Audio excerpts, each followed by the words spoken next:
to everyone's favorite topic of conversation, which is LeBron James. LeBron James. It seems like everything on the media is LeBron, LeBron. Some people love it, like me. Some people can't stand it, like a bunch of my friends and a bunch of my suite mates. They cannot stand the fact that LeBron is constantly being on the media and constantly being everywhere. But being the oldest player in the NBA and still being as good as he is really something that a lot of people take for granted just because his name is LeBron James. So, as I said previously, LeBron, he recently reached the 40,000 points mark for the regular season.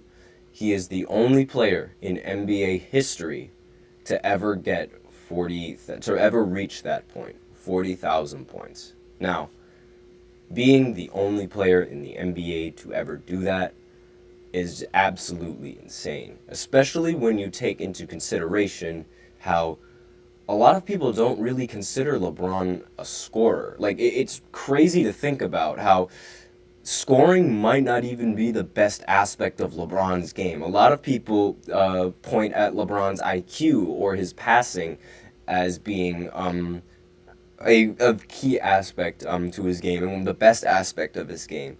And it's the fact that LeBron is capable of doing both on the court at any given point in time that really makes him stand out. Because again, usually you'd expect just pure scorers to reach this phenomenon and to pass Kareem Abdul-Jabbar in points. Like, for example, Kareem, Karl Malone, can't stand using his name, Kobe Bryant, Michael Jordan, all of these guys that are in the top 10 in scoring are known specifically for their scoring. But LeBron is different. He's known for doing everything else on the basketball court. And as of right now, there's really I don't think there's any more of an argument for LeBron not being the GOAT. There's zero argument whatsoever. He literally has a triple-double when looking at total stats. 40K points, 10K plus rebounds, and 10K plus assists. That is absolutely insane when you just think of just the overall grasp of LeBron's career and his legacy. It's absolutely ridiculous just what he can do on the basketball court. And it's come to the point now where it's if you think Michael Jordan's the GOAT, you just have a bias towards Michael Jordan. I really genuinely do not see a single argument for Michael Jordan being the greatest basketball player of all time anymore. And it doesn't make any sense to me why people are just so reluctant to even put LeBron in in a top 2 or a top 3 scenario, and they still have all of these players over him. It doesn't make any sense to me, because LeBron is literally the greatest all-around player that this league has ever seen. There is absolutely no part of his game that needs improvement. The only real part of his game that I think everyone, even LeBron fans, can agree with is lacking is his free throw percentage. His free throw shooting over the span of his career, it's not necessarily the greatest. It is good. I mean, 73%, but averaging around 70% from the free throw line as an elite player he is, it's not really it's not really something that's to be expected. Usually the elite scorers and the best of the best players, they always have a very high free throw. Like Kobe Bryant and Michael Jordan and Kevin Durant and Stephen Curry, they all have a very high free throw. And apart from centers who they aren't really known for their free throws. Kareem and Shaq, all of those players aren't really known for their free throws. But given how good LeBron is, and given how his play style is more like a guard, with the fact that he holds the ball and he controls the offense most of the time, it's not really expected for someone like that to really struggle from the free throw line. But that's literally the only part of his game that I think anyone can agree that needs work, or like not even needs work, that isn't like elite, I guess you could say, because everything else he can do at an elite level. He can rebound the ball, he can play make, he can score, he can shoot, he can drive to the basket. He has everything that you could ever ask for in an NBA player, and it really I just don't understand what the logic is and what the bias is anymore towards Michael Jordan. Like, the ring debate, I think, is by far the dumbest debate in all of sports. I can't stand the ring debate whatsoever, because not only does the ring debate not take into account any context, but it also completely diminishes the rest of the players that were on the roster. Like, when you talk about Jordan, you say, 6 rings, and like even in every other sport, you talk about, I'll bring up football, for example. You talk about Tom Brady, you always bring up the rings. You talk about Jordan, you always bring up the rings. And it's like, I understand that those players are are contributed a main factor and a big winning factor into like getting all those championships. Like, they wouldn't have won the championships without any of them, like whether it be Tom, whether it be Michael Jordan. But at the same time, they also wouldn't have won championships without their players on the team. Like, since we're talking basketball, we'll talk Michael Jordan, saying like, if we just say that Michael Jordan has the 6 rings, like, as if he was the only player on the team. Like, what about Scottie Pippen? What about Dennis Rodman? What about Horace Grant? What about Paxton? What about Steve Kerr? What about all of these other players on the roster that impacted the game in some way, shape, or form, that allowed the team to be great? Like, where's the respect for them? Like, if anything, the argument shouldn't be on rings, it should be on finals MVPs, because that just shows that you were the best player on the winning team.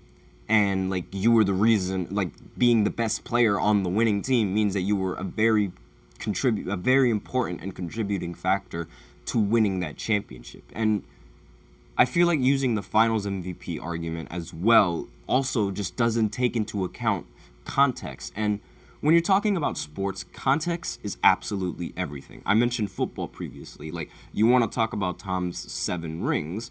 I mean, we only talk about that, but the context behind it, about how, like, the Pats were a ridiculous team on the defense.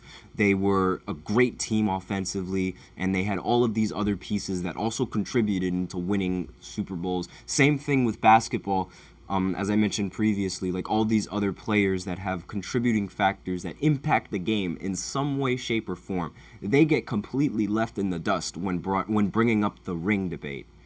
And it's unfair, and it doesn't take into account any of the context behind those finals matchups. Like, for example, I'll bring up LeBron, since we are talking about LeBron. Whenever everyone looks at his finals record, they think, he's a loser. Like, he's a finals loser. He's not my GOAT because he's lost so many finals. And that is a very dumb argument, because one, you had to make the finals all of those times in order to even be in a position to lose those finals. And that's another thing that gets completely like stuffed under the rug. LeBron making it to the finals 8 straight years, a feat that hasn't been done by any NBA player, and he's done that consecutively for 8 straight years. Like, obviously he didn't win all the time, but his teammates and his teams, they weren't really like good enough to compete against the opponents, or like they would underperform when the lights shine the brightest. Like, for example, and sometimes in LeBron's case, the team is just ridiculously stacked. So, for example, when he lost his first finals on his stint with Cleveland, LeBron didn't really play that well, but this was his first finals appearance. And if you want to be really difficult on LeBron, then you would definitely like be difficult on his first finals appearance. But me personally, being in the finals for the first time, like, that's a lot of pressure. especially considering how he was the best player on that team and the offense literally revolved around him and how well he performed. It was unfair because that's a lot of pressure to put on an extremely young basketball player at that age. And going on into like 2011, that's literally the only series where LeBron legitimately messed up. Yes, as I mentioned in the somebody in the comments, Austin Angulum, I don't know, forgive me if I botched your last name, said 2011 Mavs was bad. Yes, that is the only loss, the only finals loss in LeBron's career where it was legitimately his fault. And people still bring up that finals like to this day because that's literally like the only argument that they could have for LeBron because he played bad in that one series. And well, yes, it's inexcusable. I'm not even going to make an excuse for LeBron playing bad in that series. Absolutely inexcusable the way he played. However, later on in his career, when he continued to make the finals over and over and over again, we've seen that improvement in all sorts of moments, whether it's clutchness, whether it's like they need a basket, overall stats, efficiency, all of that. It's all gone up, and it's done nothing but improve going further down the road in LeBron's career. And the context behind it, like that I was just mentioning, is that the teams that he's had to play in order to like have a chance of winning the finals were ridiculously stacked. So 2014, LeBron James had to go up against the San Antonio Spurs, where they had Tim Duncan, Manu Ginobili, Tony Parker, Kawhi Leonard. All four of those players had the opportunity to win the finals MVP. And when you put all four of those players, like, it's just way too much firepower for one player to handle. And people might say, oh, he had teammates like Wade and Bosh, but they weren't playing well in that series. They completely they got scared in that series. They were not playing well. The numbers that they were averaging were far lower than the numbers that they were averaging in previous seasons. Austin also has another thing to say in the chat. 3-1 versus the Warriors was the best performance ever. And there's even an argument for that not even being the best performance. Like, I think 2018 LeBron is by far, like, the best playoff LeBron that I've ever seen, in my personal opinion. But obviously he got swept in the finals, unfortunately. But again, going back into the context, the Golden State Warriors, they won 73 games. And then they picked up Kevin Durant, who was the second best small forward, only behind LeBron James. Like, that team, when you just think about it, 73 wins, and then adding the second best small forward in the league, that's unbeatable. Combining that with the two greatest shooters, with two of the top 5 greatest shooters in NBA history, allowing Kevin Durant to operate the way he needs to, because you can't leave those guys open. It's unfair. Like, and there was absolutely no pressure on Golden State. Like, they had the finals in the bag. They had it every single year in the bag. And the only reason why they didn't three-peat was because Kevin Durant and Klay Thompson got hurt. Like, we all know that the Raptors in 2019, they only won because Kevin Durant and Klay Thompson got hurt. And that is the context that doesn't get talked about when you talk about LeBron and his finals record. And it's completely unfair because I don't know how you expect anyone to beat that Golden State Warriors team with how the Cleveland Cavaliers were playing in that final series. The only player that really showed up for LeBron James was Kyrie Irving.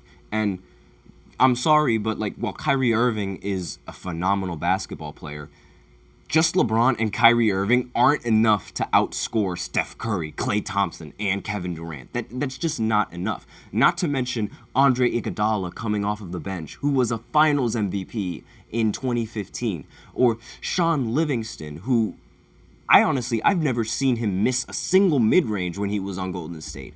When you take all of that into consideration, it makes total sense how LeBron couldn't get a good Finals record. And if Kevin Durant did not make that move, chances are LeBron would be sitting on a lot more championships than what he is right now. And it's the context that is not taken into account when talking about LeBron, and it just doesn't make any sense to me whatsoever.